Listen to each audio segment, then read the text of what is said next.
Oi, eu sou a Dona Rita e esse é o meu canal. No vídeo de hoje, eu vou fazer com vocês a correção do PET 5 de língua portuguesa do 7º ano do ensino fundamental, semanas 3 e 4. Vamos lá?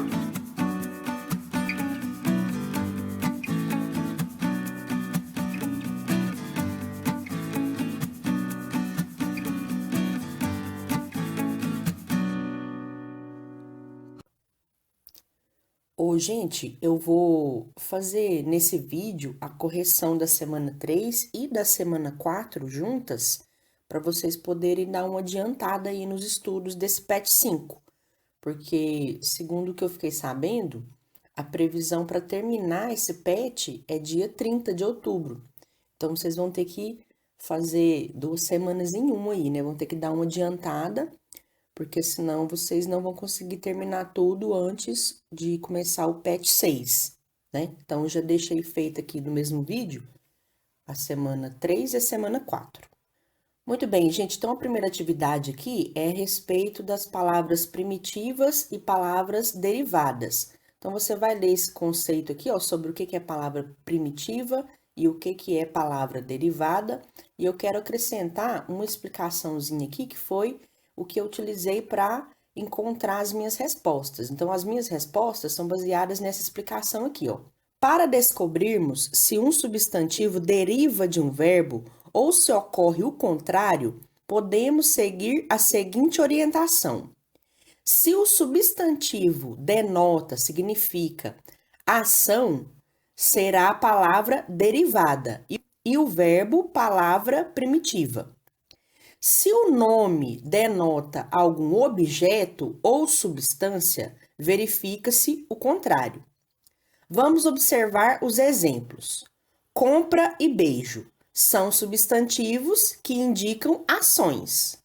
Logo, são palavras derivadas. O mesmo não ocorre, porém, com a palavra âncora, que é um objeto. Neste caso, âncora é um substantivo primitivo que dá origem ao verbo ancorar. Então, palavra primitiva é aquela que dá origem a outras palavras. E a palavra derivada é uma palavra que veio originada de outra palavra, que era primitiva. Então, aqui a gente tem, por exemplo, a palavra festa. A palavra festa é uma palavra primitiva. Agora, o festejar é uma palavra derivada de festa. Ela veio da palavra festa. Outro exemplo, a palavra pedreiro e a palavra pedra.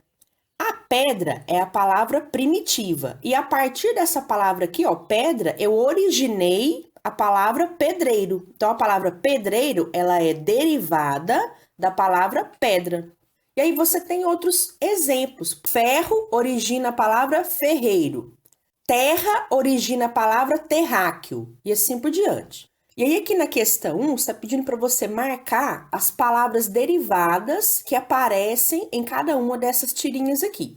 No texto 1, essa tirinha do Garfield, a palavra derivada que aparece aqui é fogueira, que vem da palavra fogo. No texto 2, tem 2 palavras derivadas. A primeira é recepção e a segunda é calorosa. Essas são 2 palavras derivadas. E no texto 3, tem 5 palavras que são derivadas. Você tem perigosa, transmitida, contaminados, comentários e postagens. Aí é só você circular, você marcar. Aí aqui na segunda questão, é para você colocar na primeira coluna aqui, ó, qual que é a palavra derivada que apareceu em cada uma dessas tirinhas, ou quais que são as palavras, né, derivadas que apareceram nessas tirinhas.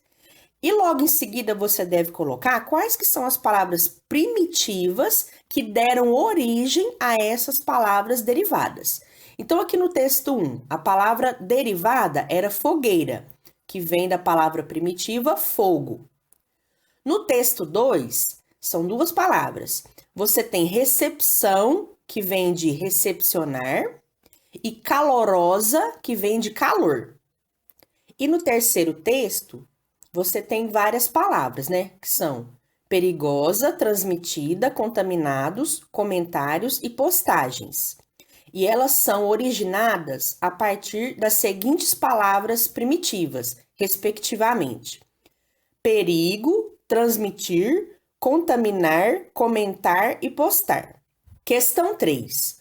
O processo de derivação é importante para as línguas. Você imagina por quê? Então, a derivação é importante porque permite uma economia linguística, pois, em vez de criar uma palavra totalmente nova, podemos usar palavras que já existem, acrescentar sufixos ou prefixos, que são esses pedacinhos que a gente coloca antes ou depois da palavra original, e assim criamos novos termos para facilitar a comunicação. Atividade 2. Aí você tem esse texto aqui, você vai fazer a leitura, e aí a gente vai responder a essas perguntas aqui, que são sobre advérbios. Os advérbios são as palavras que expressam circunstância de tempo, lugar, modo, intensidade, dúvida, afirmação ou negação, e elas se relacionam aos verbos, aos adjetivos ou a outros advérbios. Então você tem aqui, ó, na letra A, uma menina estava sentada observando sua mãe lavar os pratos lá na cozinha. Esse lá aqui passa ideia de quê? Dentre essas opções aqui, ó. Tempo, lugar, modo, intensidade, dúvida, afirmação ou negação. O lá passa ideia de lugar. Qual que era o lugar onde a mãe estava lavando os pratos? Letra B. De repente, percebeu que sua mãe tinha vários cabelos brancos. A expressão de repente passa ideia de quê? Ideia de tempo. Letra C. Assim vou ficar mais velha. O mais passa a ideia de intensidade. Letra D. A menina digeriu esta revelação por alguns instantes e logo disse. O logo passa a ideia de tempo. Atividade 3. Então, você tem esse texto aqui, essa lenda, e você vai observar que tem algumas palavras escritas errado. E é isso que você vai colocar aqui na resposta da primeira pergunta. O que há de inadequado no texto em relação à sua forma escrita? Você pode colocar simplesmente assim, ó. Há algumas palavras escritas de forma errada. Se você quiser colocar também, há alguns erros de ortografia, também fica correto.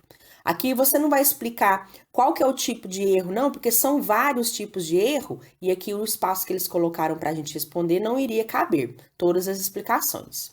Na atividade 2, pediu para você marcar quais que são as palavras nesse texto aí que contém inadequações, ou seja, que tem erros de ortografia, palavras que estão escritas erradas. Então, eu já deixei marcado aqui para vocês de azul, são no total de 29 palavras, se eu não me engano, e aí você vai tirar um print para você poder marcar aí com calma, tá bom? Então, são essas palavras aí que estão marcadas de azul, que tem alguns erros de ortografia. Na questão 3, pediu para você fazer a reescrita do texto, corrigindo os trechos inadequados. Então, gente, eu estou fazendo do jeito que o Pet mandou. Ele pediu para reescrever o texto. Ele não colocou para a gente copiar só as palavras que estavam erradas, corrigindo elas, não. Pediu para você reescrever o texto. Então, você vai fazer aí do jeito que o Pet pediu, né? Então, vou fazer a leitura aqui do texto já com as palavras corrigidas. As que continham algum erro de ortografia, eu já deixei demarcadas aqui de azul para destacar. E aqui no texto elas já estão corrigidas. Lenda da mandioca. Em épocas remotas, a filha de um poderoso cacique foi expulsa de sua tribo e foi viver em uma velha oca distante por ter engravidado misteriosamente. Parentes iam levar-lhe comida para seu sustento. Assim, a Índia viveu até dar à luz a uma linda menina muito branca, a qual chamou de Mani. A notícia do nascimento se espalhou por todas as aldeias e fez o grande chefe cacique esquecer as dores e rancores e cruzar os rios para ver sua filha. O novo avô se rendeu aos encantos da linda criança, a qual se tornou muito amada por todos. No entanto, ao completar 3 anos, Mani morreu, de forma também muito misteriosa, sem nunca ter adoecido. A mãe ficou desolada e enterrou a filha dentro da oca onde vivia, e sobre ela derramou seu pranto por horas. Mesmo com os olhos cansados e cheios de lágrima, ela via brotar de lá uma planta que cresceu rápida e fresca. Todos vieram ver a planta miraculosa, que mostrava raízes de cor marrom por fora e branca por dentro. Os índios provaram daquelas raízes e deram-lhe o nome de manioca. Mani em homenagem à pequena indiazinha e oca por ter nascido dentro de uma oca. Hoje conhecemos esta planta pelo nome de mandioca. Então, gente, você pode tirar um print para você poder copiar depois com calma. Se você tiver encontrado mais alguma palavra escrita errado, você pode corrigir. Eu fiz a leitura aqui várias vezes e as palavras que eu consegui encontrar que estão com a escrita errada foram essas. Mas às vezes a gente vai lendo assim e acaba passando, né? Deixando alguma palavrinha errada para trás. Porque a gente consegue fazer a leitura do texto de uma forma mais corrente, de uma forma mais fluida, e aí às vezes algum errinho acaba passando em branco, né? Passando sem a gente perceber. Então, se você tiver visto mais alguma palavrinha escrita errada aí, você pode corrigir, tá? Você deve corrigir.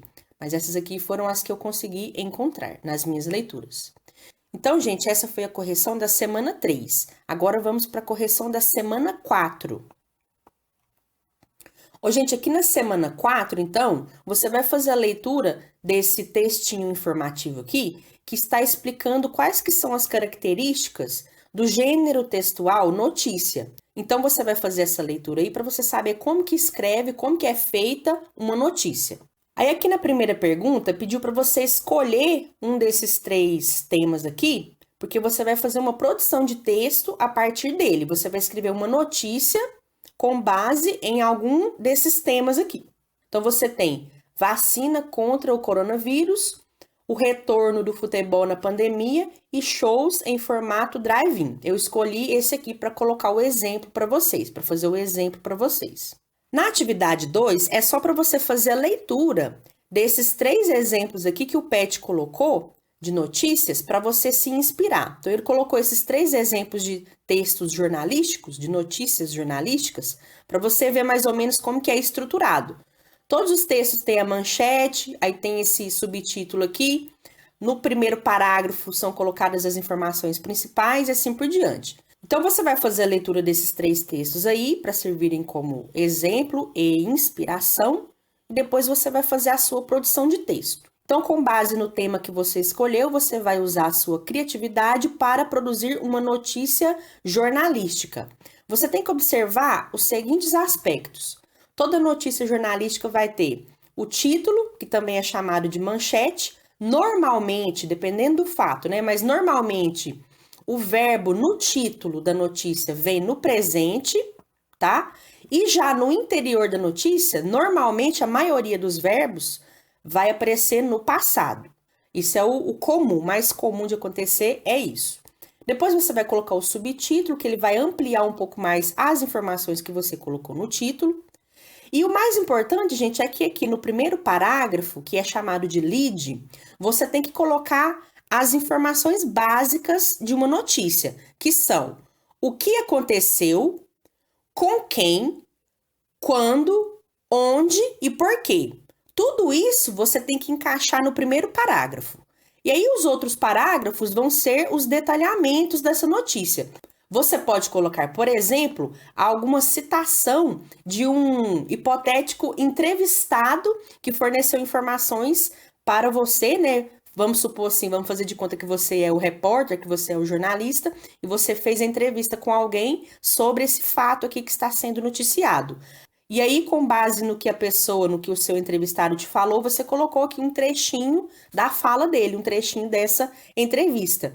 E aí é importante você demarcar, você delimitar essa parte que é do seu entrevistado com o sinal de aspas. Então, quando você fizer essa citação do seu entrevistado, você vai colocar entre aspas. E, obviamente, você tem que colocar quem foi que disse essa frase, quem foi o seu entrevistado.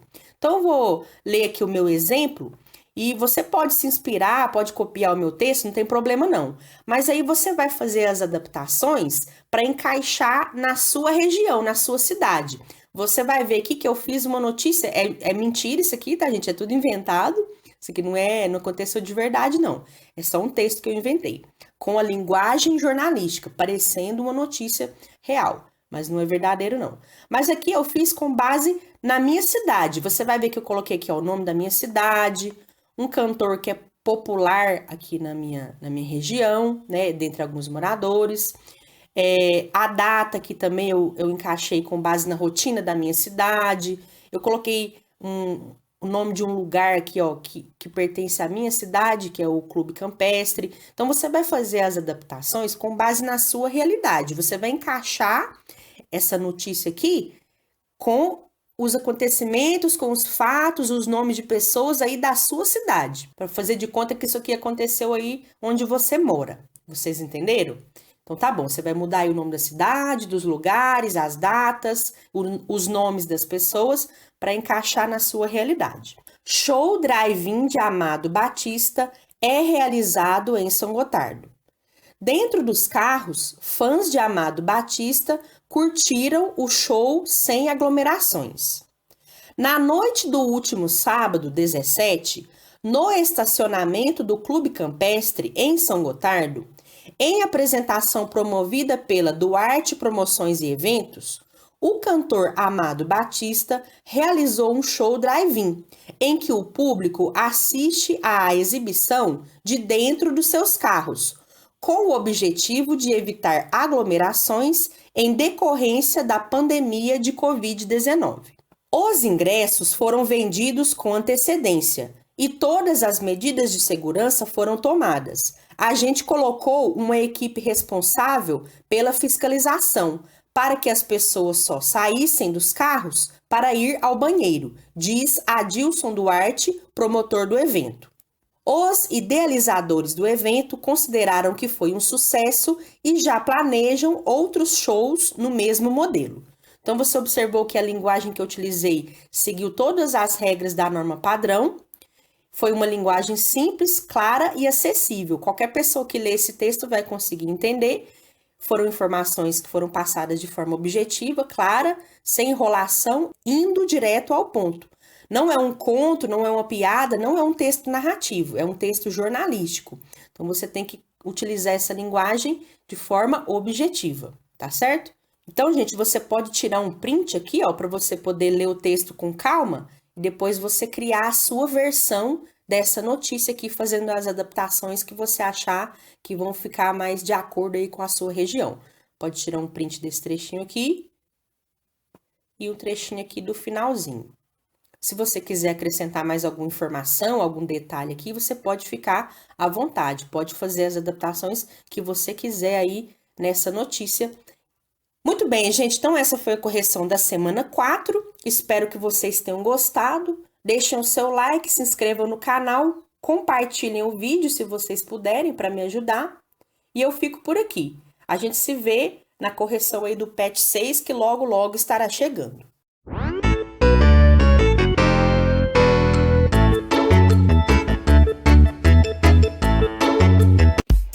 Terminar o vídeo, eu quero mandar um salve muito especial para Regina Moreira e também para o neto dela, que está sempre aqui estudando comigo. Um salve para o MC Paulista e para todo mundo da Escola Estadual Professor Leônidas de Castro Serra e para todo mundo de Uberlândia. Salve também para Cláudio Fernandes de Franciscópolis. Um abraço aí pro pessoal de Franciscópolis. Um salve também para Ludmila Gomes e para todo mundo de Alvinópolis. Quero mandar um salve também muito especial pra Nath e pra irmã dela, Kawara. Um abraço pra vocês. Um salve pra Alifer Souza Vieira e pra todo mundo de Coronel Fabriciano. Um salve também pro Lurgan e pra todo mundo de São Domingos do Prata. Quero mandar um salve pra Melissa, que usa esse perfil aqui, ó, do Nathan Caleb Curte. Um abraço pra você, Melissa. Um salve pro Marcos Paulo e pra Lilian Madureira. Um salve também para Marcela de Cássia Vale e para todo mundo de Dores de Campos. E um salve muito especial para Maria Aparecida. E para todo mundo que está sempre aqui curtindo, comentando, compartilhando. Um grande abraço para vocês e um salve. Até mais, pessoal. Beijo. Tchau.